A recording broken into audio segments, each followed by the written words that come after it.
हे बघा एक मेसेज की आपण नाही म्हणतो की यूके, यूएस, युरोप किती छान आहे, एकदम सगळं स्वच्छ आणि टिपटॉप असतं. दुबई, अबुधाबी कुठेही घाण नसते रस्त्यावर.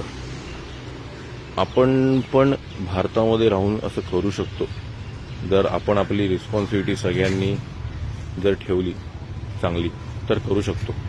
जर म्युन्सिपाल्टी त्याची रिस्पॉन्सिबिलिटी ठेवली, सॉलिड वेस्ट मॅनेजमेंटने ठेवली, हा कचरा उचलला. हे फक्त म्युन्सिपाल्टीचं काम नाही आहे, नागरिकांचं पण काम आहे की कचरा करू नये खाण्याला, प्लास्टिकचा याचा त्याचा. जर या दोघांनी आपण ॲज अ नागरिक आणि म्युन्सिपाल्टीने जर कचरा उचलणं आणि हे सॉलिड वेस्ट मॅनेजमेंटनी हे सगळं उचलणं जर हे केलं बरोबर तर आपण पण छान देश आणि सुंदर देश, स्वच्छ देश होऊ शकतो. एक मेसेज सांगण्याचा प्रयत्न, किती जण ऐकतील नाही ऐकतील माहीत नाही, बट हा असा आमचा प्रयत्न. हे बघा, हे किती वेळ पडले. हे जर स्वच्छ ठेवलं, चांगला सिमेंटचा रस्ता आहे एमआरटी बांधलाय, व्हाईट लाईट्स, तर किती छान दिसेल तुम्ही बघा. तर असा एक मेसेज करण्याचा प्रयत्न आहे. बघूया. थँक्यू.